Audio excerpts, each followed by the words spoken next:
gbogbo wa la máa rí. Má ṣe dáadáa. Ẹ bá mi ṣe kábíyèsí lẹ́ẹ̀mẹ́ta orí adé o. Kábíyèsí o, kábíyèsí o, kábíyèsí o. Kábíyèsí adé apẹ́ lórí. Ìrìnàrè a máa pọ̀ sí. Kí gbogbo àwọn olóyè pátápátá. Mo ti rí ìyálọ́jà náà kó kí wọn. Mo ti ara wọn mo kí gbogbo àwọn obìnrin ọmọdé youth pátápátá àti apáláńtò. Kábíyèsí, this is a great town.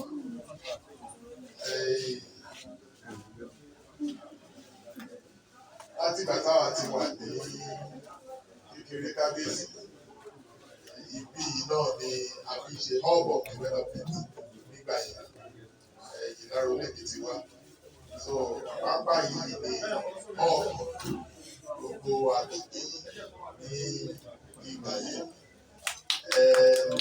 Ìyẹn ló ṣe jẹ́ pé ìlú Pápálantó is very strategic for the development of Ogun State.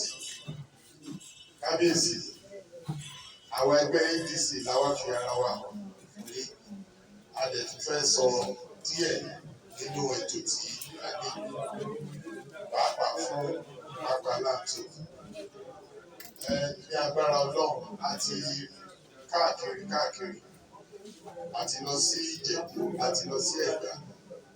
Orin kan náà ni gbogbo wọn sọ wípé ìjọba tó wà lọ́wọ́lọ́wọ́ láì kó pé wọn. Ará ní mẹ̀kúnnù oríṣiríṣi la dẹ̀ rí. Mi ò fẹ́ lọ síbẹ̀ yẹn púpọ̀ jù.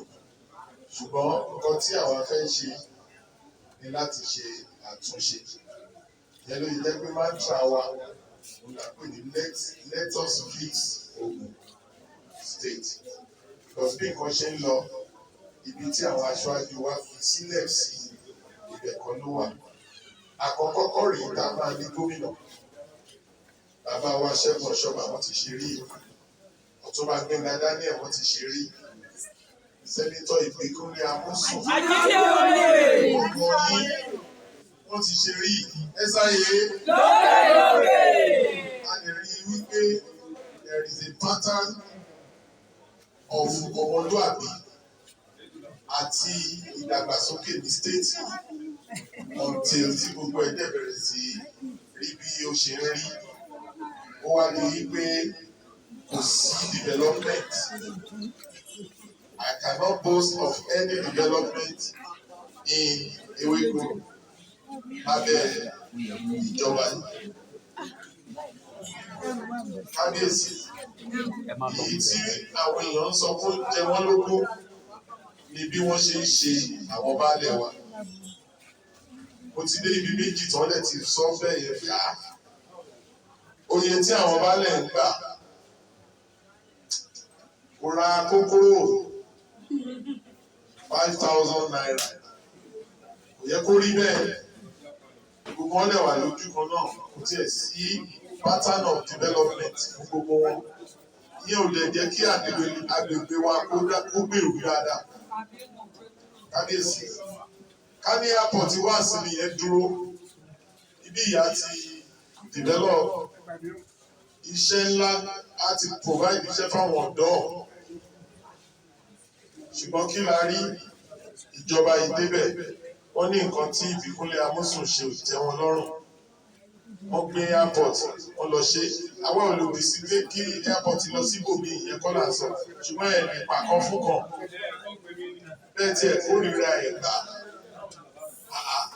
Ibẹ̀ ní ọ̀làjú ti bẹ̀rẹ̀ lógún state o. Káàdì fọwọ́ sọ sẹ́yìn. Ẹ̀gbá ké kò sí bá a ṣe lè ṣe. Aláti recognize wọn ni àwọn náà ní capital. Ó wá di pé airport wá sí mi yẹn completely abandoned. Kábíyèsí kò kújú. All the roads are not good and nothing is being done. Àwa fẹ́ ṣe àtúnṣe. Kábíyèsí mo dẹ̀ fẹ́ ṣe ìlérí fún yín o wípé ní abẹ́ àkóso ADC we will respect traditional institutions. Gbogbo àwọn ètò tá à ń ṣe ìgbìmọ̀ 5 la máa yàn ní community.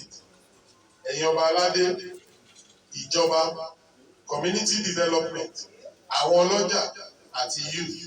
5 yẹn la máa bá ṣe ìpàdé regularly for the development of all the communities. Mo dẹ̀ gba Ọlọ́run gbọ́ wípé kábíyèsí pẹ̀lú àdúrà yín àti àtìlẹ́yìn gbogbo ọmọ pápá láǹtó ẹgbẹ́ ADC àwọlé. Màá tún mẹ́nu bà àwọn adíje wa kí ẹ bá lè mọ̀ wọ́n. Màá bẹ̀rẹ̀ lórí ẹni tó ń lọ sí House of Rep nítorí election tí wọ́n next Saturday ni. Àwọn náà ni ọmọ yín.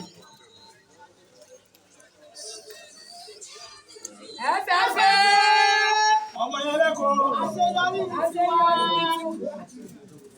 Florence Fúnláyọ̀ Akínrìndé.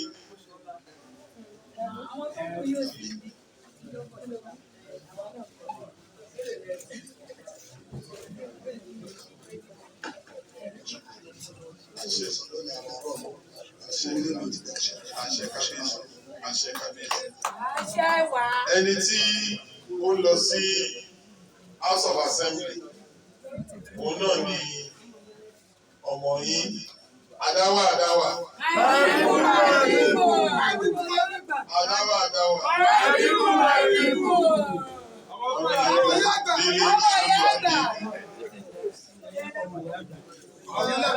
Ọmọ ya fọ̀rọ̀ làgbà. Ọmọ ya fọ̀rọ̀ làgbà. Àṣẹ kábíyèsí. Àṣẹ.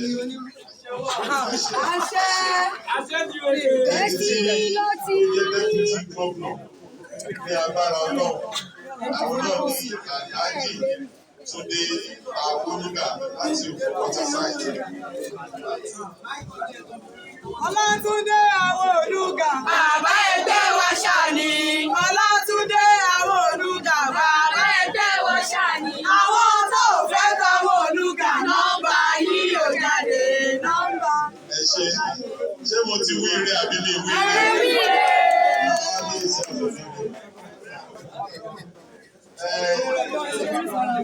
Èmi ní Biyi Otegbeye tí wọ́n mọ̀ ní Biyi Otegbeye. Èmi ní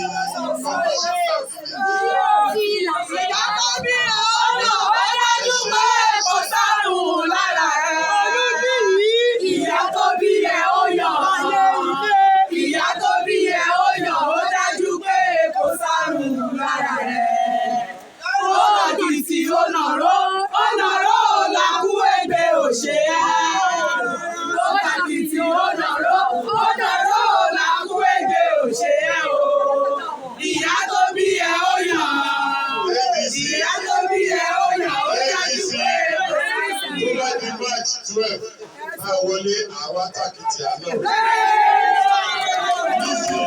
Iṣẹ́ náà ṣe ADC ẹ̀ṣẹ́ ọgbọ́n ní kábíyèsí o.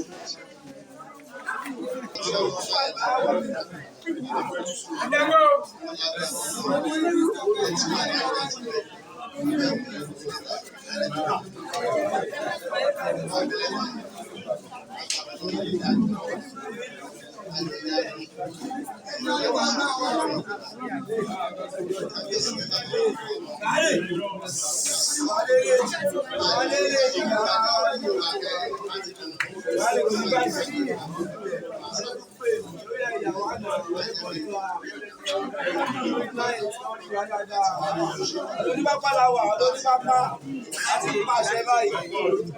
Onípápá ti ẹ̀ lọ́sọ̀kọ̀ wa. Onípápá